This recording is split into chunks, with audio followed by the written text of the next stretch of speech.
Episode of MC Fireside Chats. My name's Brian Searl with Insider Perks and Modern Campground. Super excited to be here. It's our second episode of the year with this group of people, although we didn't have Zach for the first week and we didn't have our new intro. So what do you think about that, Kevin? You like that? Is that better? That made me want to go camping.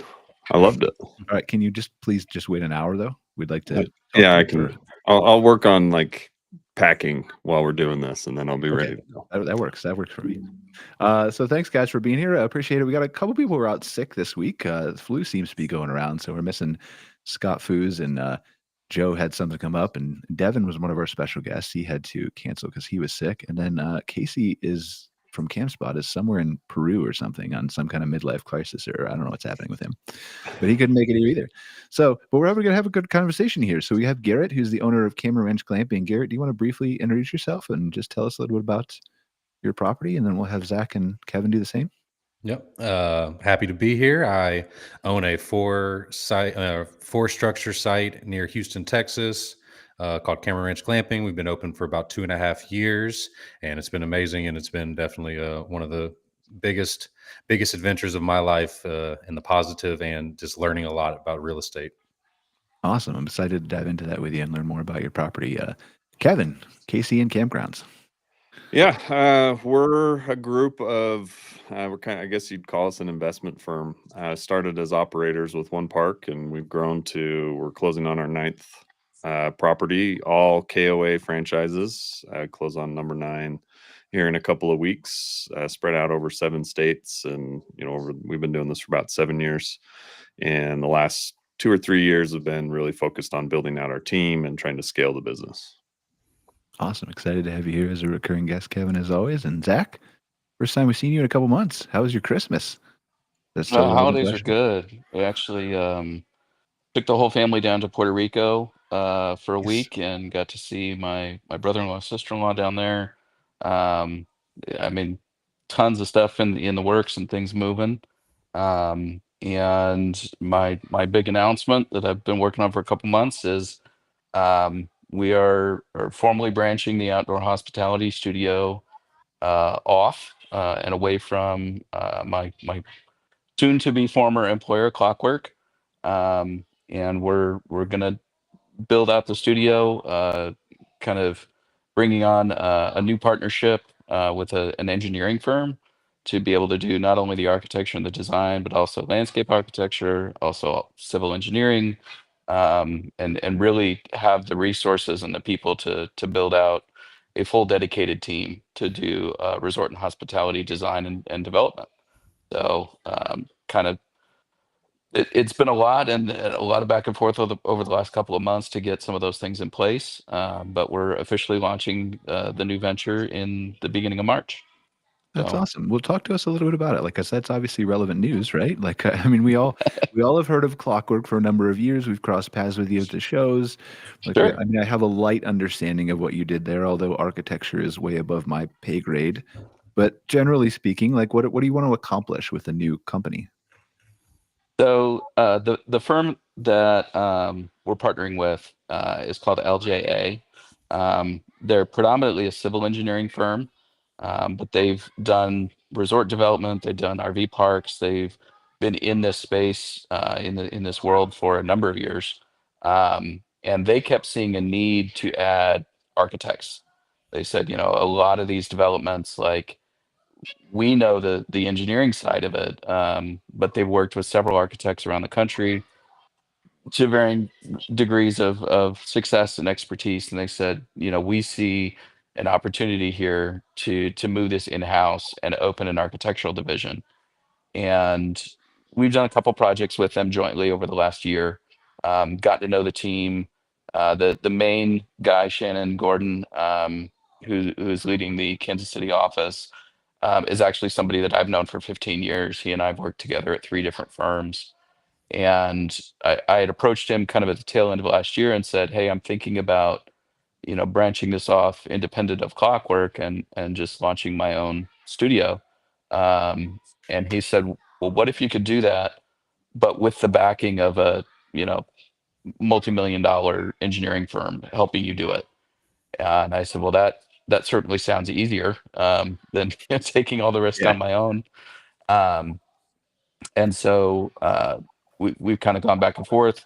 They had to make the decision first that they wanted to actually open an architectural division. Um, and so that was sort of in the works for several months. But we've squared everything away, and what it's going to be is basically they've opened a new office in Kansas City just for us, for Shannon and I. Shannon is a licensed landscape architect with extensive resort and hospitality development experience over the last 25 to 30 years. Um, I've been an architect for 15 years, so he was working professionally while I was still going to school, and they've got a team already started, 5 different people, varying mix of backgrounds and perspectives, but everybody's dedicated to resort and hospitality. Um, and then I'm coming over from Clockwork. Potentially some of my team that's there will be coming to join me as well. We're still working out details on some of those things, making offers. Um, but essentially, it's taking kind of the success that we've had over the last 4 or 5 years and really putting us in a position to really grow this business, to launch, to have a more complete, comprehensive team of people, and really a dedicated vision to investing and partnering with people in the outdoor hospitality space to build and develop incredible resorts. The one thing I think it's important for us to talk about here is like there's tons of campgrounders who are watching this show. I think there's probably very few who have envisioned like why I would need an architect at my campground, for example, right? So just briefly talk us through that because I think I was under the impression before meeting you, at least, that just the cabins. This is how it works, right, Kevin? The cabins just come in on wheels, and you just like back them up, and you're like, "That looks good," and then the guests come. Do you? So Yeah, explain to us why you need an architect.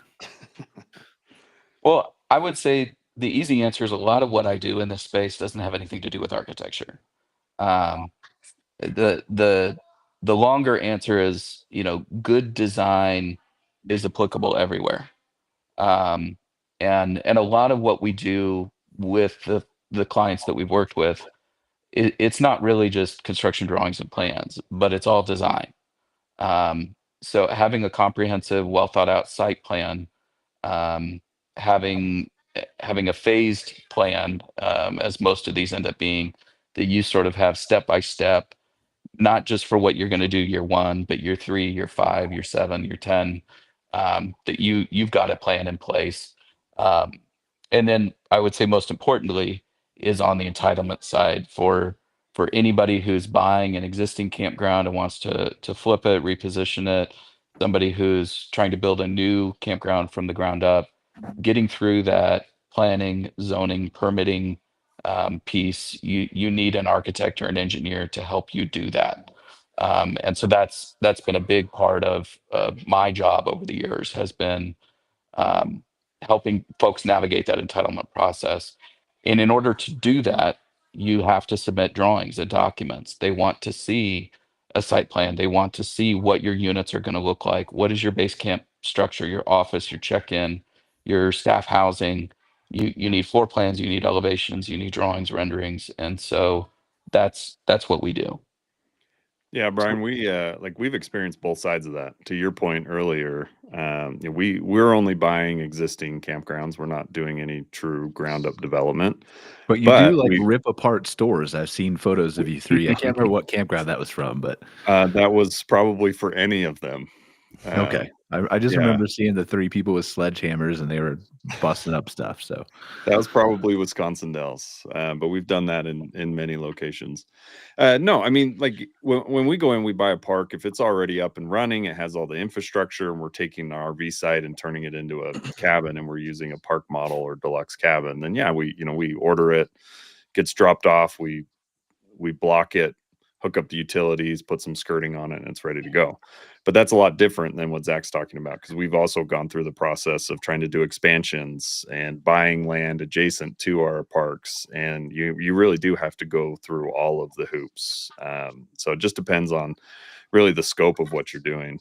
And having those multi-year, multi-phased plans like Zach was just talking about, the better you get that up front, the easier it is to get through all of the approvals and permitting. And we've tried, honestly, not to skirt the rules, but we've tried to shortcut in some ways, and it just takes longer. And so, like for bigger projects, we're learning that it's just a lot more efficient and timely to use the right people, get it done the right way, because it really doesn't matter which jurisdiction you're in. They're going to require that level of detail. What does that look And like? for buyers too, we've worked with a lot of clients that are buying existing assets. Um, and one of the things that we do is sort of an evaluation of that property, where we'll come out and spend a day or two walking around, and we're looking for code issues. We're looking for, what are the immediate things that need to be done? What are potential health safety risks to your guests and to the public? What needs to be addressed, now? What are things that we feel are important and should be addressed in the next 6 to 12 months? And then working with that owner, what do you see? What was your vision here, for that adjacent property that you might want to expand on, or buy at some point in the future? We'll sit down and do a test fit and say, hey, if you bought that, we think you can get 20 glamping units over there or 35 RV pads over there. And then they can run the math and work their numbers and say, well, at this purchase price, that doesn't really make sense for us right now. Or if we can get that many on it, then maybe what they're asking makes sense and it would have value. We look at a lot of accessibility issues. There's certain requirements, and then there's also just kind of general good practices. And I like to tell people often when they say, well, do I have to do that? Is that required? I'll say, well, no, it's not required, but it won't stop you from getting sued. So evaluating existing properties, both for potential future development, as well as just what is the current state, and what, if any, issues, are we looking at? That's also a big part of what we do. Kevin, I'm curious. You mentioned acquiring campgrounds versus building, at least so far, right? Nobody knows where KCN will go in the future. As big as you want it, hopefully.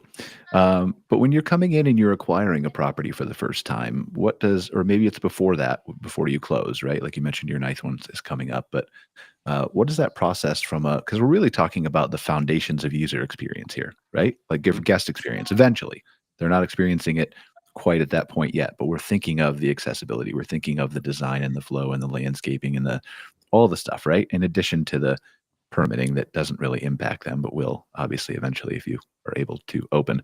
But how does that process go in KCN's mind when you're looking at a park for either evaluation or you come in after you've closed? Like how do you decide to rip up the store or not rip up the store? Those kinds of things. So the process we go through when we look at it, there's the initial kind of high level. Does the market make sense?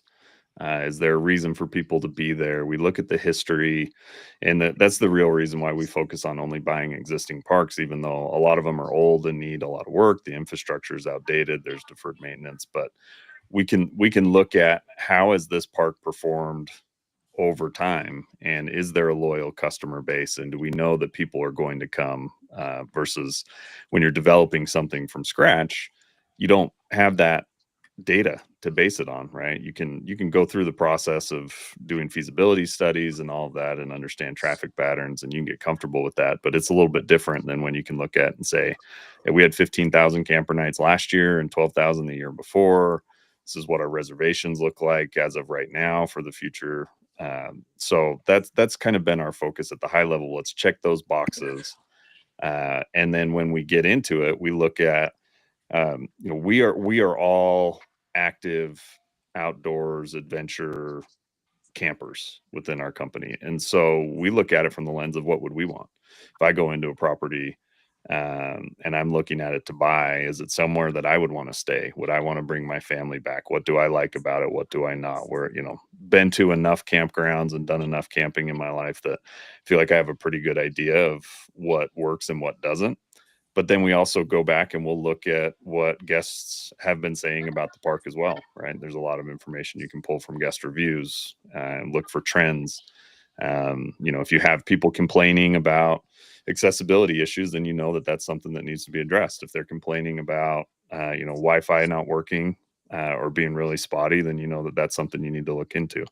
So we evaluate all of that, and then we apply a lens of what's working well, and is there enough demand that we can take that to the next level, right? And our cabins or glamping units performing really well. Is there an opportunity to add more of those? Is it RV sites that are performing well? And that would be the focus of what we try and build out in the future. And then we'll even dig in a little bit more. And it's not just, you can't just look at RV. You need to look at, are they 50 amps? Are they 30 amps? Are they full hookup? Are they back ends? Are they pull through? What's the length, right? You could have, really well performing sites because they are big enough to fit a nice long motorhome that's towing a vehicle. And then you could have an RV site right next to it that has all the same amenities, but it's just too short, so it doesn't perform. And so that's kind of how we go through our evaluation of what's the strategy for the park. Where's the low hanging fruit that we can attack right away, and where's the real meaty value add that we can do over time. So two-part question, and then I want to get to Garrett. First part, I think, is if I'm a park owner watching this show right now, hearing what you're saying, how do I identify what my weaknesses are? Not to buy a property, but I already have my property. I've owned it 6 months or 2 years or 10 years or 15 years. Where do I begin that process to figure out what guests, like obviously you can read reviews and things, but a little bit more deeper than that, right? How do I figure out what I can improve? And then once I figure out what I can improve from a guest experience standpoint, or all the things you just talked about, how do I prioritize? Yeah, the prioritization, I think, is the hard part. It's really not that hard to identify where you can get better, right? You've got data, you've got numbers, you can look at what sites are performing well, you can look at seasonality, you can look at a lot of different things in your numbers and your registration history. You can also look at your competition, right? Like go and drive through, or go visit the other parks in your area and look, if you're slow on a busy weekend, are the other parks in town, are they busier than you are? And try and see what's different about what they're doing. Is it their location? Is it their, do they have someone greeting you when you pull in? Do they have a better set of amenities, right? And so you have to do that kind of comp comparison. Is it rates? Is it, any number of things? And then once you've built that list out, I think for us, it comes down to momentum. There's going to be some things that are you need to do, you need to invest in, and they may take some time. So we'll look at, is there anything we can do today that's going to have an impact on tomorrow, and try and get the ball rolling while we work on some of those longer term projects. So like if we know that the feedback is we just need more of this particular site type, or we need to have just a better Wi-Fi system, that might take several months or longer. So we'll work on that in the background, but what can we do today to make sure that our guests that are with us today are going to want to come back tomorrow? Makes sense. I'm glad I don't own an RV park. I'm not brave enough to do all that stuff. Sit behind my little mic here and talk. Well, you can always invest with us, Brian, and we'll do that for you. You can just that own requires it from me to afar. have money first, Kevin. I don't make any money. Well, Like these two plants back here were basically a month's salary for me. Yeah, well, figure out all this AI stuff you're working on, and then let's talk. I'm trying. I'm working on it. Garrett, Cameron Ranch Glamping. So you heard what we're kind of talking about here with guest experience, and obviously, all the way from the permitting process to, guest experience down to the things that Kevin mentioned. How did that thought process go for you did you develop or did you buy Cameron Ranch? Or I developed it, and I can definitely attest to how impactful a good architect is, and to have in your plans going forward, and how smart it is to have the vision for where you want to take the site in a few years, and not just, especially I try to be more, I don't want my sites to be, I try to keep them smaller and have more room. And so I have maybe 4 or 5 that I develop and then try to be more high end. And working with an architect helped me get the exact site plan that I needed to be a commercially permitted facility in an area that had never heard of glamping. I brought this to the permitting department, and you would have thought I was asking them if we could, build a rocket ship or something.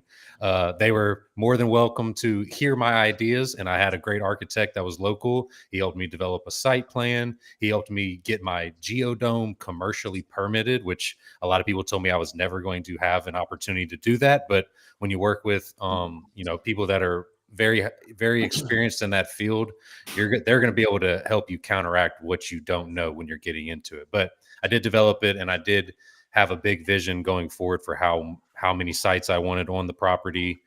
It was just a house with 11 acres. I knew I wanted to end up with about 5 sites in the end and keep a high end feel to them. And now we've already had our 4th and 5th permitted, and we're starting the building processes on them, but I've been working with the same architect the whole time and developing, making sure there's enough ample space and road work, and, accessibility was a big thing. Even within my county, we had to plan for, an ADA unit as well too, because that was one thing that was a holding point within my county, is once you hit a certain amount of units, some areas are going, it's kind of a legal gray area, and I'm definitely not the person to talk about it, but they say once you get over 4 units that you're probably entering the space of, like, this is when you're going to need some type of accessibility unit like that. And working with an architect helped me plan all those things and kept my costs down, because I was able to plan ahead for tying in septics, tying in my water wells, the road work, all those things that go into it. So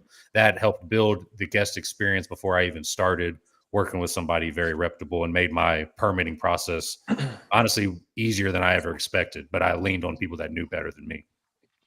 I mean, I think the takeaway that I have here, just being, not deeply involved in the space from an architecture building standpoint to, actually owning properties, is that this what comes before and what comes during and what comes after is much more complex than I think people from the outside looking in realize. And certainly you can choose to make that more or less complex based on what you want to accomplish at your property, how good a service you want to provide, how good of amenities, landscaping, all those kinds of things, right? But I think it continues on past what we've talked about to and I have it in Garrett's going to talk about this, personalizing guest experiences as well. Maybe he just heard that the first time in front of the show. You said that, Garrett. That's the first time I've heard it too. That you were going to talk about it. But do you do specific things with personalizing guest experiences? Because, like, I think, a lot of what we're talking about here is feasibility studies, is understanding what your guests want, is looking back at, in Kevin's case, the guests who have been there, have been coming there for years, what they think, what their behavior patterns are, why they come back, looking at our competitors and understanding what they have that we can either build or we can make better.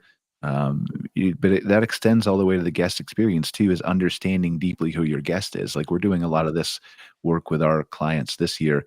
It's a big emphasis on us on creating like the ideal customer profiles through market research, doing, focus groups that are backed by both real data and by really smart thinking AIs that can pull different buyer personas by creating audience style guides. And some of that leads us to deeper comp analysis, deeper understanding of who our guests are, or who maybe some guests are that we aren't marketing to that we're missing.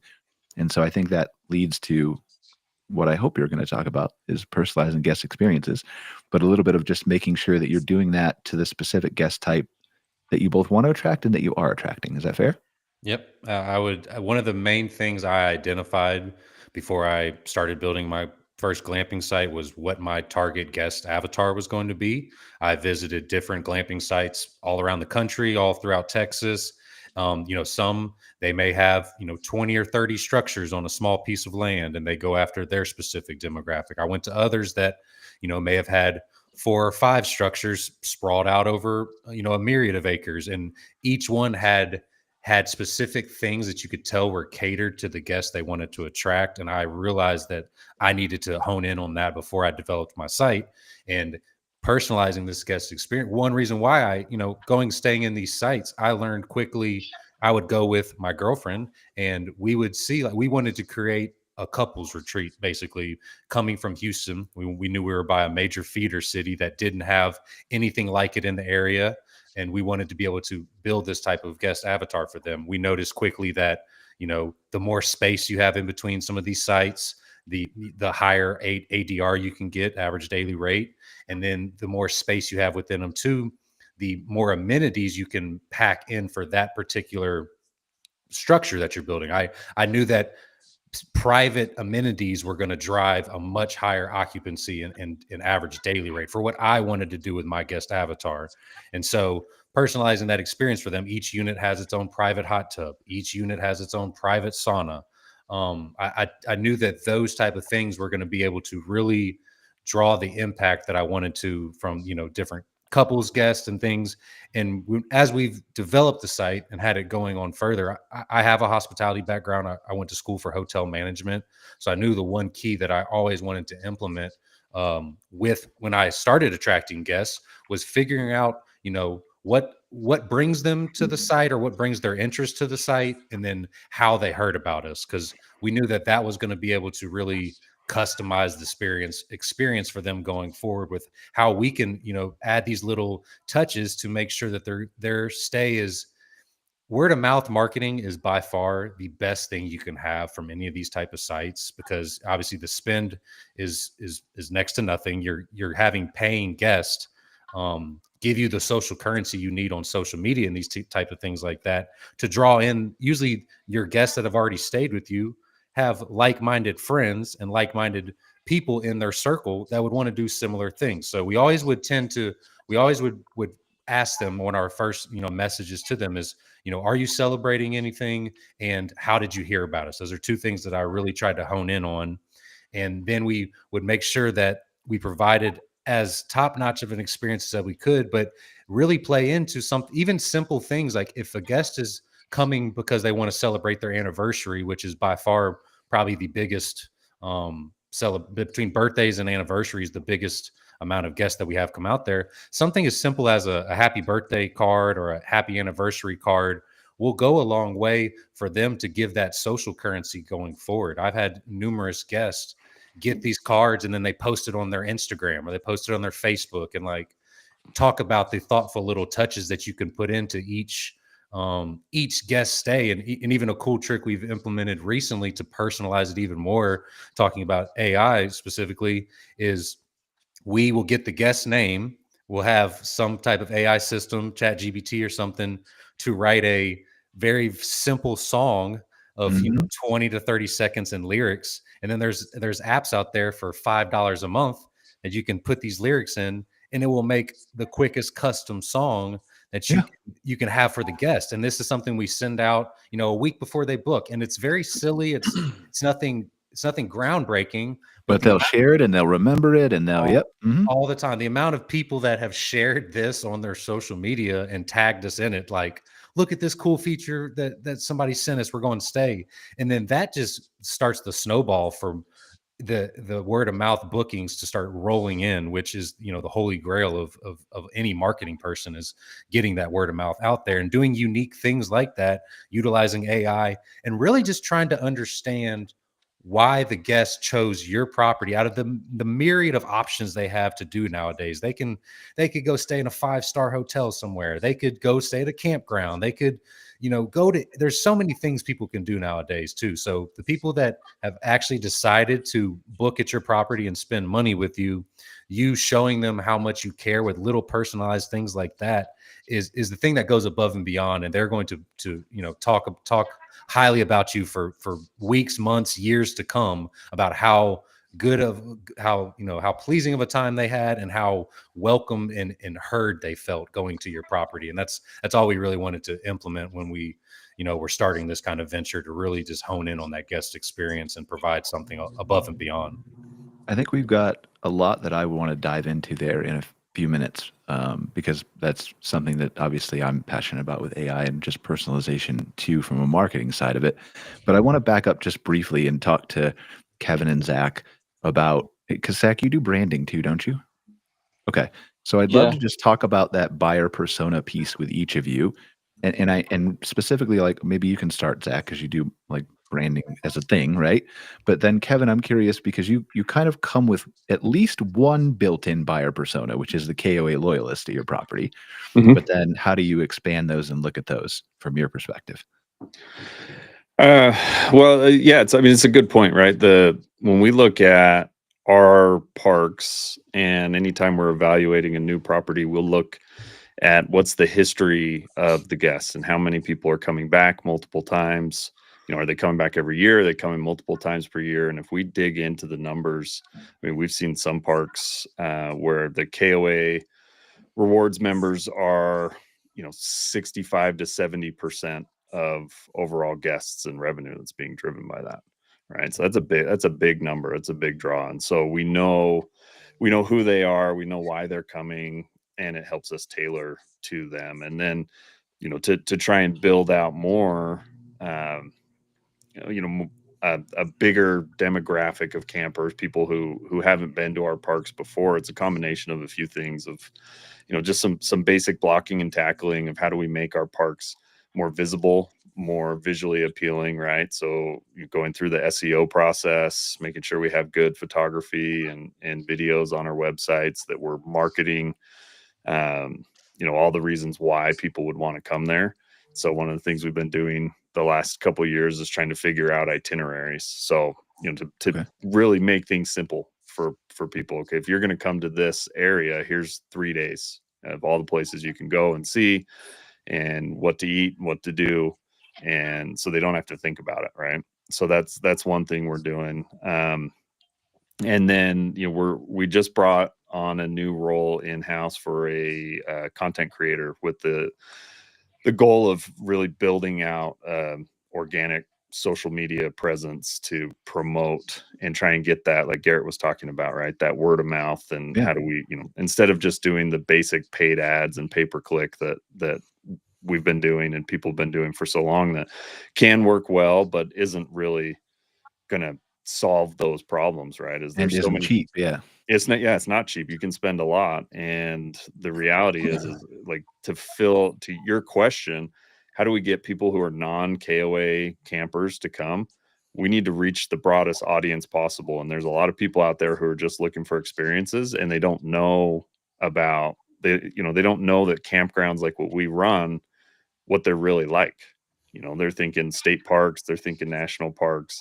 They don't realize that we have luxury sites and high-end amenities and, these types of experiences. And so the more we can do to show what it's like to actually stay at one of our properties, the more likely we'll be in attracting that new audience. And also like the shift in the camper demographic over the last few years, right?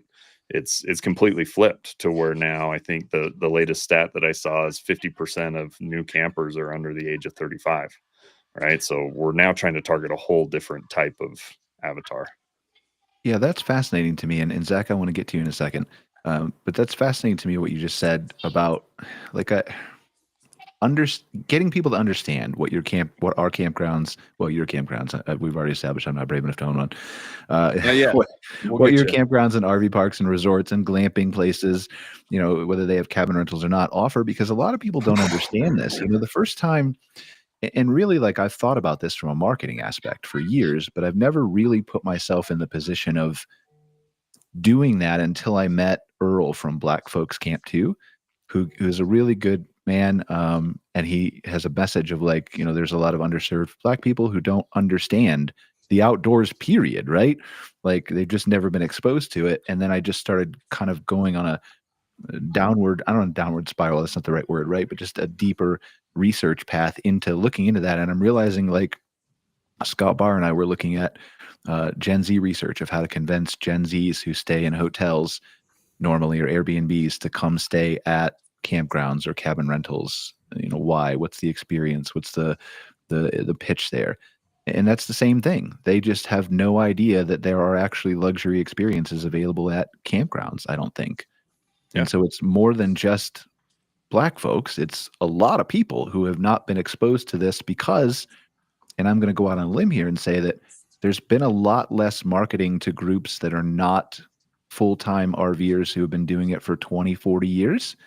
and some by age, perhaps that demographic is shrinking, and so now there's perhaps an impetus for us to do that a little bit more. Is that fair? Yeah, I think that's probably fair. I mean, I'll admit, before I bought my first campground, which happened to be a KOA, I'd never been to one before.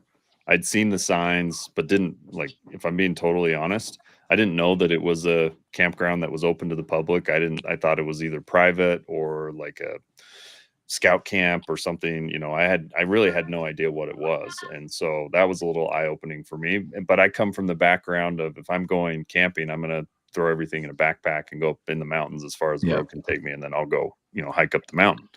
And so there are a lot of people that just aren't familiar with what it is. Like you said, that traditionally, especially within the KOA world, where it's really, heavily catering towards RVers and not just, campers, right? There's a difference there between, Yes. your traditional tent camper and an RVer, right? And so it is making it possible for people to know what they can experience at a park like this, even if they don't have an RV, right? Like, how many people really understand how nice it is to stay at an outdoor resort in a cabin that is going to provide you with more sleeping than a hotel room. Your kids can be actually in a separate bedroom than what you're in. Plus you have outdoor space. Plus you can take your dogs. That's that. When people realize that, and the different types, you could still be in the same markets, go to the same places, but it's a whole different type of experience. And, it's not that I want to bag on hotels, because I stay in them a lot and, I can enjoy them. But if I had the option of a nice cabin in a campground or a, standard double queen hotel room, I'd much rather stay in the campground. Well, that takes us back to what Zach's going to talk about here, right? Which is the buyer personas, is that there are definitely a lot of people like you, Kevin, who would do that. But there are also people who are like, no, I don't want to walk to my cabin when it's raining outside. How dare you make me do that, right? But there are people then that are other ways that you can convince them to stay, that, even though they have that, I don't want to call it a negative experience, but because I don't think it's negative either. I would stay the same place as you, Kevin. But there's that goes back to understanding that buyer persona, doesn't it? Yeah. Well, and you don't have to capture the entire market, right? There's a whole river that's flowing by, and all you need is a ladle, and you got to find a spot by the river and just start scooping out, right? We're not trying to capture every traveler, but there's a lot of people that I think would really enjoy the experiences that we can offer. We just need to make sure that they know that it's an option. All right, Zach, I'm shutting up. I'm sorry. Yeah, I'd echo a lot of that, and I've actually got some questions for Garrett and Kevin both. Part of what we do when we start a project, before we put pen on paper or draw anything, is we start by doing a site visit. And Kevin kind of talked about that, like before they buy a park, they want to check out that area. Designing for the guest experience, it's not just about picking a tent or a cabin or a covered wagon. It's really about telling a story, and it starts with an evaluation of not only the property that we want to build on, or the campground that they're buying, but it's what's in that area. So Kevin, when you talked about, like, we built these like 2-day excursions or 3-day excursions, like, well, here's the itinerary, here's what we recommend. That's phenomenal, and that's great. I think from a design perspective, a lot of that has implications too on what we decide to develop. We looked at a property last year. It was in South Carolina, and it was very near a kind of quaint little mountain town. We went downtown that night. We walked around. It's a healthy, vibrant downtown. There was lots of, looked like, new businesses that had been built or opened, and I think I counted 14 different restaurants or bars or places to eat. And this is 5 minutes from our site.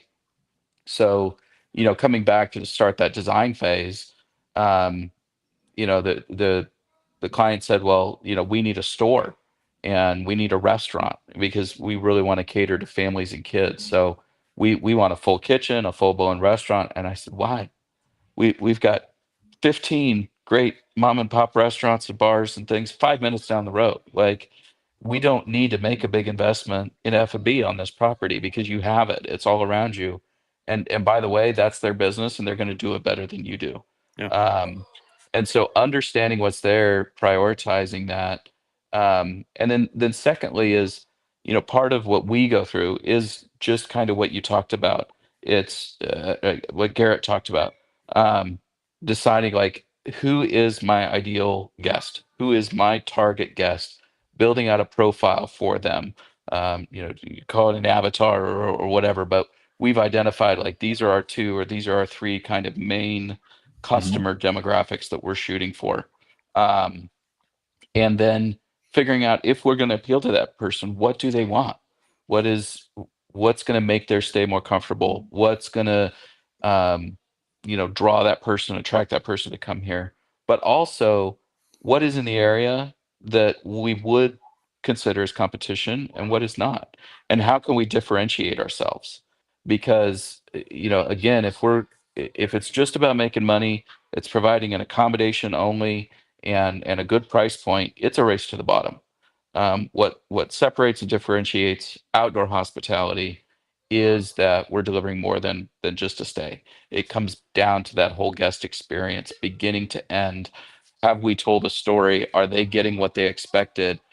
Is our messaging consistent with what we see from that person on or that resort on Instagram and then on their Facebook page and then on their website and then in their email marketing and messaging that they get to us, in the text message that we get after we book our reservation, in the messages that we get, and then when we walk in that office or check in or we walk into our unit for the first time, is all of that consistent? Because consistency with brand delivers trust, and the 2 things that you can't buy in the world of outdoor hospitality is trust and authenticity. You can't fake it, you can't buy it, you got to deliver it, and you got to deliver it consistent every single time. And so I think it's when I think about guest experience, it needs to be interwoven into every single part of what you're doing. It's not just the design of your site or the interior design of your units. It's that consistent brand. And we've seen, especially over the last year or 2 years, I've seen examples where it's been done really, really well. And these are the places that they're printing money. And it's like it's not a difficult equation to figure out. Like there's no magic to this. They're doing the very basic stuff. They're just doing it really, really well. And they're building that trust. They're building relationships with their clients, and they're consistent across the board at doing it every single time. And so that's to kind of tie those 2 worlds together of what I do from a design and permitting and architecture perspective back to guest experience. There's no one big thing that is the answer to guest experience. It's every single little thing. Yeah, you're totally right. It's an aggregation of little things done consistently. It's easier said than done, right? And Yeah.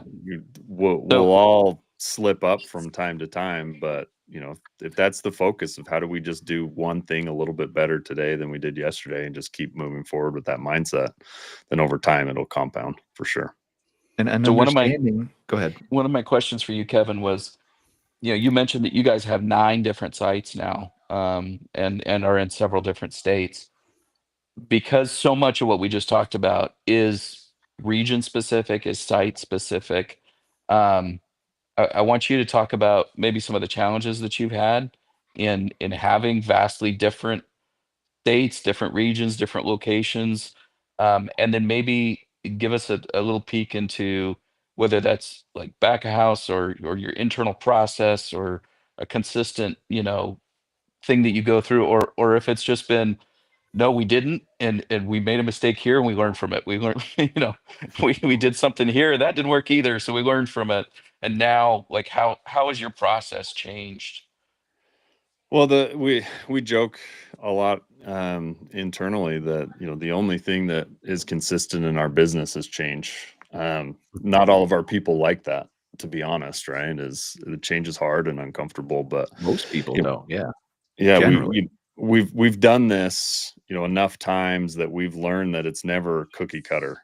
And when you're dealing with, like you said, different states, different counties, different jurisdictions, different, if I'll go out on a limb and say, egomaniacal building departments and things like that, right? Like you That's have not to, going out on a limb. yeah, just, I'm not going to say where in case, anyone's listening. I know Brian's really popular, so I think being a sadist is a prerequisite to be a plans reviewer in most counties.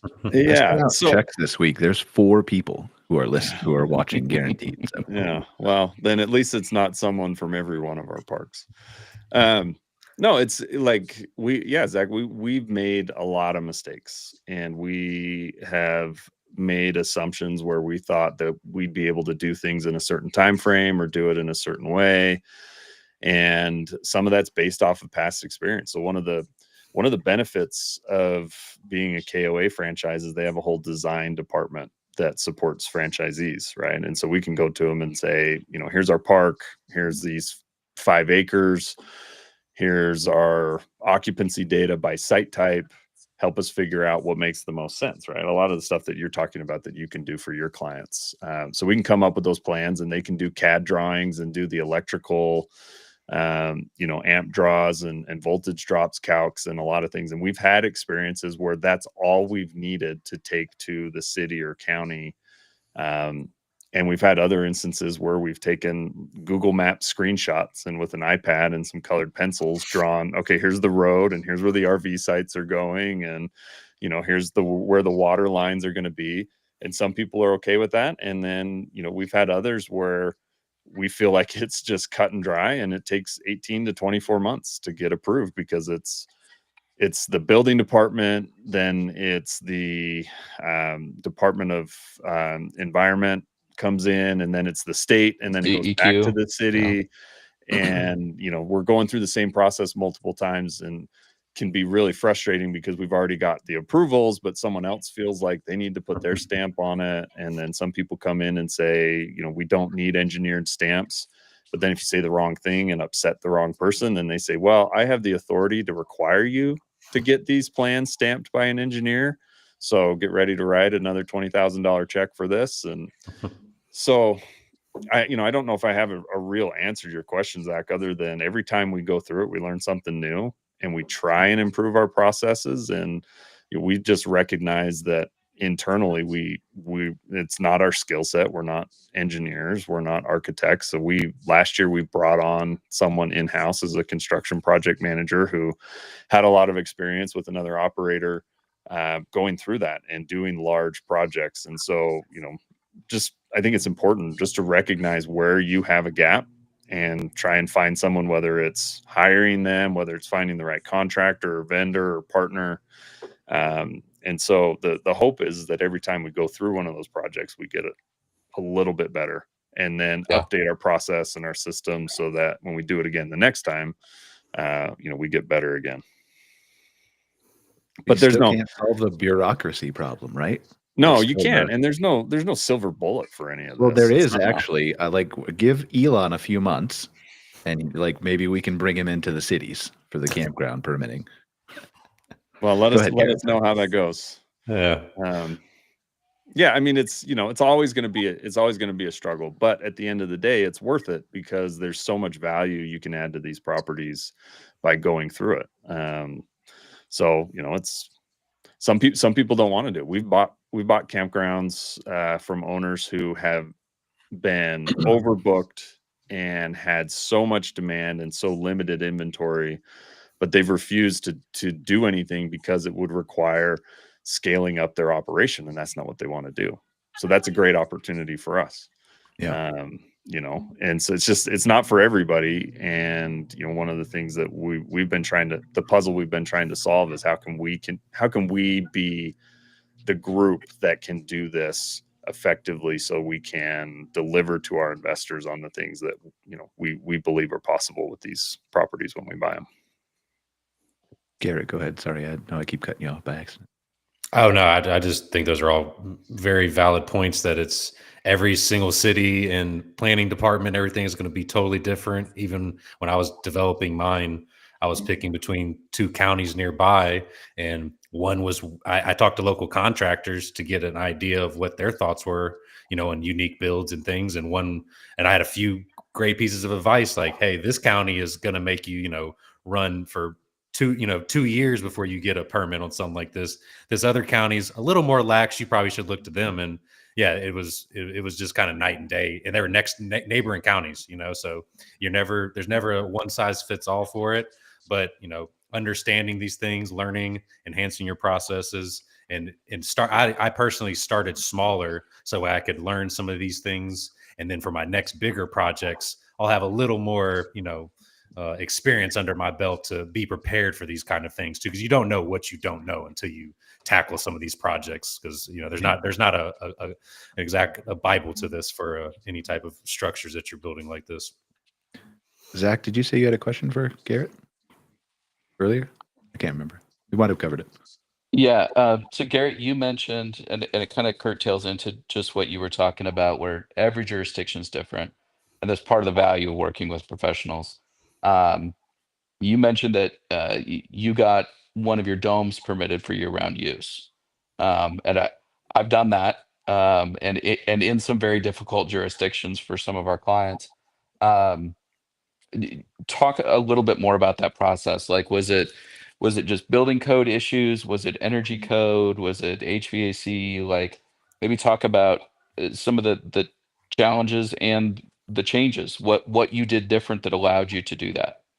I think the main thing that I can like really give advice to people on is, especially for geodomes in particular or other structures, is buy from a reputable company that has architecture plans from them already. Like I bought mine from Pacific Domes. They Hmm. have architecture Great plans company. stamped. Yeah. They're more expensive than other ones because you'll get ads all day for buying one off Alibaba or Temu or something, and it's very enticing to get one of those for $2,000. But one, they're just not the same quality, and two, you're not going to be able to probably get that permitted or get somebody to make plans for that to get it a commercial permit. Like, you could have I wanted full on grid utilities. I wanted electric. I wanted a premium bathroom. I wanted septic, all these things. And the only way my county was going to allow that is having these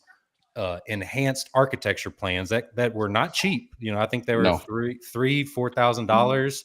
And I had to get the upgraded steel structure that was more wind and snow resistant, even though I'm in Houston, which is hilarious to say that about snow resistant. But I did not go cheap on that. And that made my life so much easier because I found a company that had these plans. My next one was a mirror house that's only 220 square feet, but I worked with a company that does these modular, had all the plans, had the electrical, had plumbing, HVAC, all these things that are needed by the county, and it made my permitting just. I do consulting for glamping people all over the country that have tried to build things, and the horror stories I hear from them trying to get something permitted like this, and then they don't work with a reputable company or something. It's almost next to impossible, especially as this is growing and everybody is really trying to develop different things like this. Pacific Domes made my life so much easier that the only thing I can attest to is just don't go cheap on that, and don't think you're going to be able to skirt that, because it is something that is your county. If they have any bit of pushback on it, it's going to be on those type of plans that you have, or your lack of plans, and then you have to pivot, and then you're talking a whole different type of operation that you may be developing that you weren't anticipating.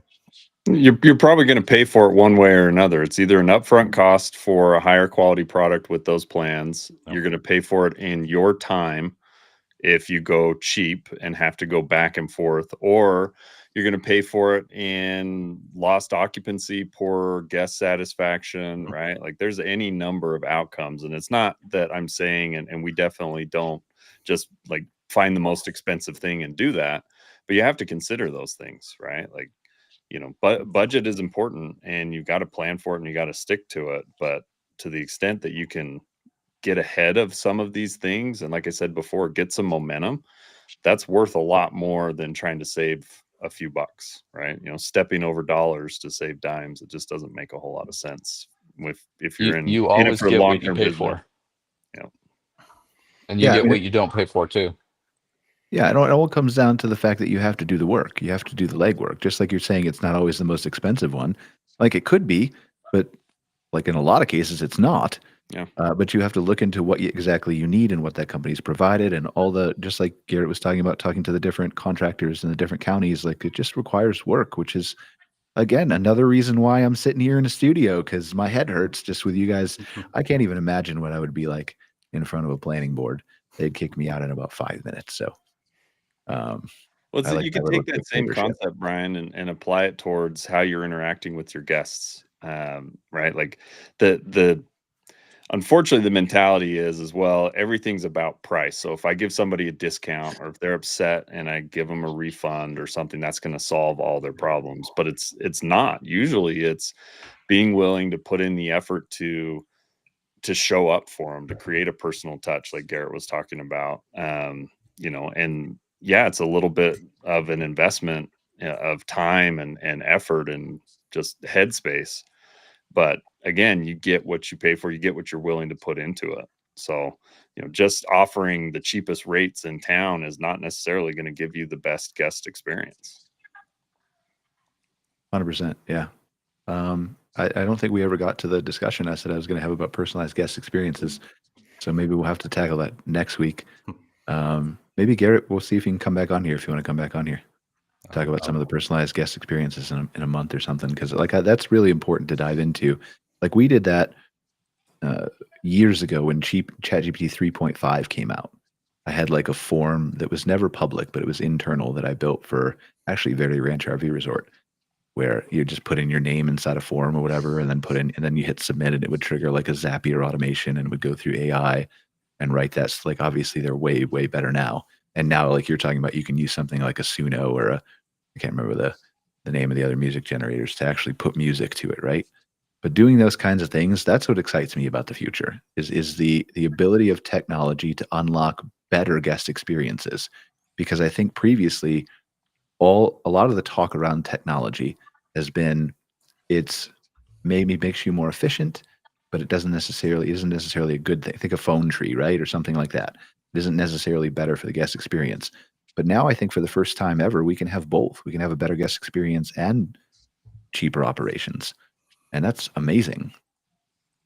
So, And I think the thing too, and I think Kevin alluded to this earlier, if you have a automation, a system, this takes me, like Garrett said, this takes 5 minutes and it runs it through and we do it. That's freeing you up to also take care of the other parts of that business, right? I've seen it happen time and time, walking on some of these properties where there's 10, 20 years of deferred maintenance and just everything has been neglected. You could tell that they're just flying by to the seat of their pants and just putting out each fire every day, but they're never getting ahead and they're never delivering, a really premium experience because they're trying to do everything. And so, the more that you can automate, the more that you can make passive, streamline, put systems in place, work with professionals to take some of those things off your plate, that frees you up to really focus on just being an operator, just being that personality, engaging with guests. If you're not running around putting out fires for everything, then you have the ability to sit down and spend that 5 minutes and do something fun and unique and personalized for your guests. Yeah, that's totally key, right? Buying back your time is only useful if you refill it with other value add tasks. It's the full circle execution of everything, right? I just posted on LinkedIn. I know you're a big reader, aren't you, Kevin? I know how to read, yes. Well, but you post about your books that you're reading on a regular basis, don't you? I see that on LinkedIn. That's why I'm calling you out for it. But I posted on LinkedIn yesterday. I can't remember where I came up with this thought process. It was sometime late last night. But just like reading is only the first step. What do you actually do when you're done reading? And very few, we always see and I'm not saying this is from you, Kevin, at all, but generally speaking, just all over social media, you hear people say, I'm reading this book, I'm reading this, I've learned how to do this. But, okay, but what have you done after you're done reading the book? Do you just read the next book, or right? Yeah. So, Well, but like one of the things I've started doing, Brian, and probably can attribute this to you. I feel like if I don't do more with AI, then you'll cut me out of your life.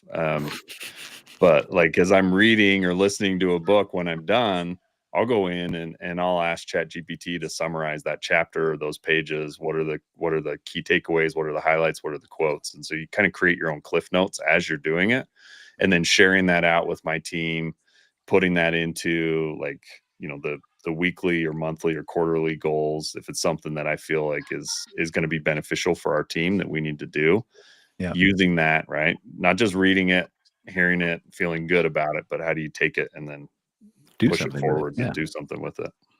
100%. All right. Well, we're running out of time here. You guys have any final thoughts? I hate to cut a conversation short, but I've got another podcast in an hour. Zach, any final thoughts? I think the biggest takeaway that I got from this conversation is, I talk to 3 to 4 people a week about new properties, new projects, land they're considering buying, or we're going to buy this whole campground. And, we always get to that discussion point of what is this going to cost me? And I've always felt like our fees are very, very reasonable. I tell them usually you're going to pay less to work with us than it costs you to even build one glamping unit or renovate, 2 RV spaces. So I see value in it, but the thing that just really jumped out at me for this discussion was that both Garrett and Kevin have somebody that they worked with, and that they found value in that, and it saved them time, and in the long run, it saved them money. So it's nice to hear, especially the glamping industry in general. I think kind of started with a very kind of grassroots bootstrap. I'm going to go set this up in my backyard kind of operators, and as the industry's evolved and we've gotten a lot more sophisticated, and planning departments are waking up, like I don't always see that from operators in this space. So that was a big thing, big key takeaway for me that jumped out was, um, that both of you weighed in on that made a big difference in the stuff that you've done.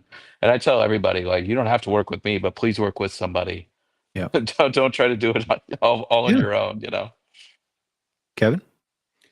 I only have so many good thoughts. I got to save them for the next time. I don't want to run out in February and not have anything valuable to say the rest of the year. Kevin, you're buying a new park. Think of all the ideas that's going to come from that. Oh, I've already got the ideas. Where's it at? Pennsylvania. Nice. So it'll be our second park in Pennsylvania. We close end of the month.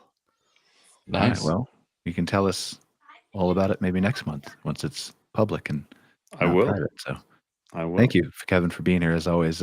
Garrett, final thoughts? This is just, I agree with Zach, how he kind of framed it, that it's always refreshing to hear people with going into the mindset of, this type of industry, thinking about it in a much larger scale, and it really just adds value to everybody in this industry as we kind of lift the space up as a whole. And a lot of people don't know about these type of experiences that we're able to provide, and they're seeing people in the space that are doing it right and trying to really provide that ideal guest experience that they, even if it's not my glamp site that they rent another one and they have a great experience, they'll tell somebody else like, hey, glamping was awesome, or like, I think you should check it out. And that just lifts everybody up as a whole. And it's refreshing to hear. As you hear a lot of bad operators and in the short-term rental space in general. It's good to hear people that are really taking this serious and trying to provide an experience that people will hold with them for the rest of their lives. 100%. I'll have Shara reach out to you, Garrett, if you really want to come back in a month, and we'll talk about personalized guest experiences as part of the show next month. Is that okay with you, Kevin and Zach, if we bring him back? And yeah, absolutely. Okay. All right. Well, thank you guys for joining us for another episode of MC Fireside Chats. We'll wrap it up. I know we're a couple minutes late here. I have another podcast coming up in about, less than an hour now, called Outwired. If anybody who's watching wants to join me, it's a little bit different than this one. It's with myself, Scott Barr, and Greg Emmert, and we just kind of talk about AI and tech and data. And I think we're going to talk today about the RV industry and whether that bubble might or might not have burst. A little contrarian opinion there to get people to watch. A little bit about AI agents and some other fun things. So we'll see you guys later, and otherwise we'll see you next week on another episode of MC Fireside Chats. Take care, guys. We'll see you. Thank you. Thanks, Brian.